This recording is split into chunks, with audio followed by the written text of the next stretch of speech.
Bulaşık makinenizde tuzunuz katılaştıysa, kaya gibi olduysa bunu nasıl çözeriz? Bu bizim bulaşık makinemizin tuz kutusu kapağı.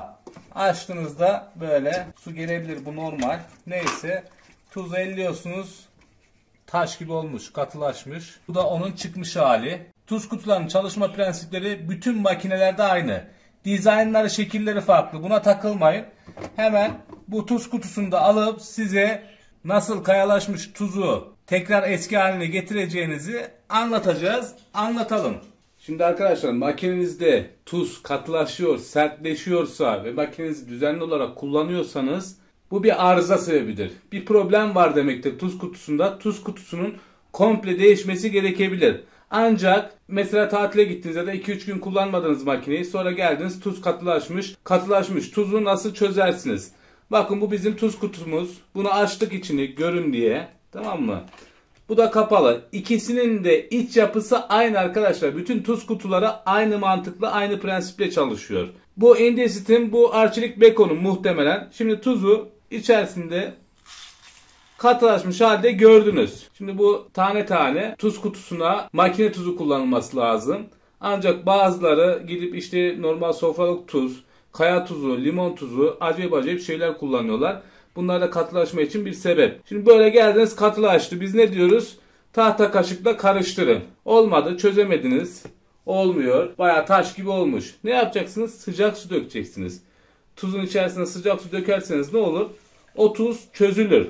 Yeter mi? Yetmez. Ne yapacaksınız? Bunu bir de karıştıracaksınız. Şimdi bizim bu tuz kutusunu ben kestim. Başka bir video için. O yüzden akıtıyor. Şöyle yapalım. Şöyle tuzu da dökelim.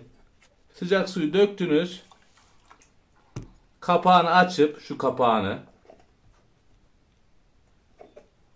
buradan tahta kaşığı sokarak karıştıracaksınız.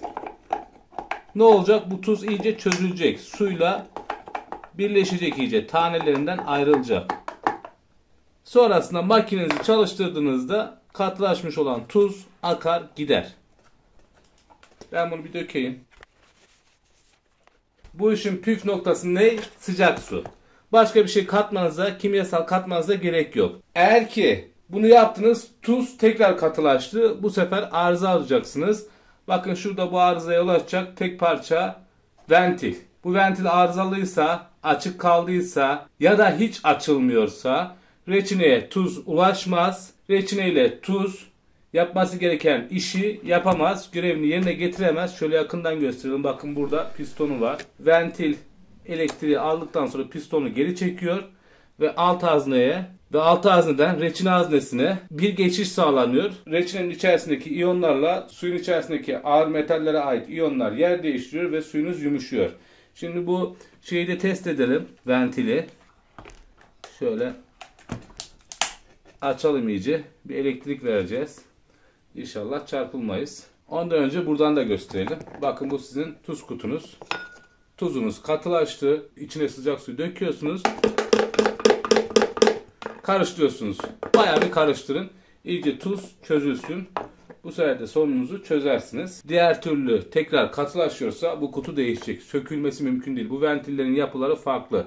Bulabilirsiniz belki çıkma vesaire. Tuz kutusunu da bulabilirsiniz belki. Çıkmasını başka bir makineden. Ancak bulamazsanız kutu komple değişiyor.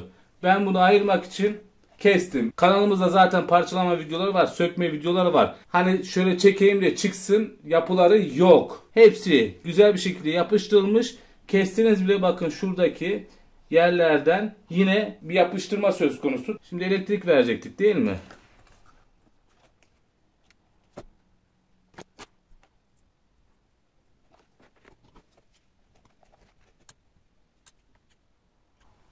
Hiçbir hareket olmuyor. Şunu da deneyelim. Belki de bunun tuz kutusu arızalı. Bilemiyoruz.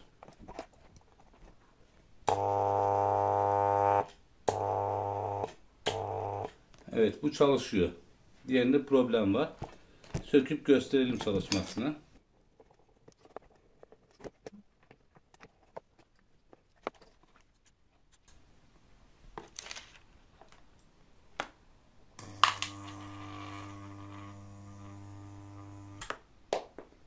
Ne oldu? Fırlattı. Sapan.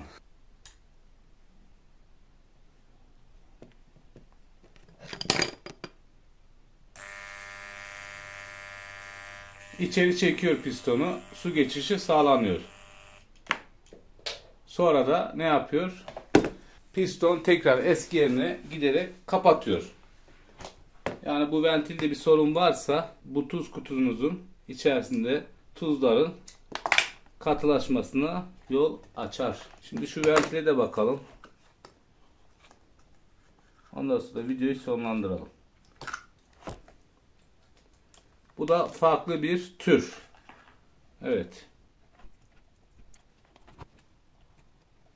Cacık değilmiş.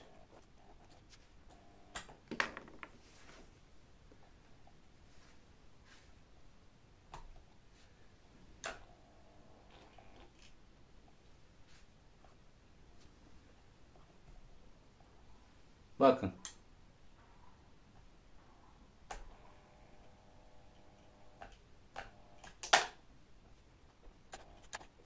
Görüyorsunuz değil mi çalışmasını? Şöyle göstereyim.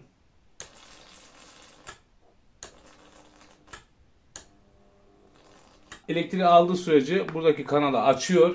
Elektrik kesilince kanal tekrar kapanıyor. Yani aslında ventiller elektronik musluk olarak geçer. O şekildedir. Elektrikli çalışan musluklar. Bu kadar arkadaşlar. Videoma son veriyorum. Umarım faydalı güzel bir video olmuştur. YouTube kanalımıza abone olarak destek verirseniz sevinirim. Başka bir videomuzda görüşmek üzere. Hepinize sağlıklı, mutlu, güzel günler dilerim. Hoşça kalın.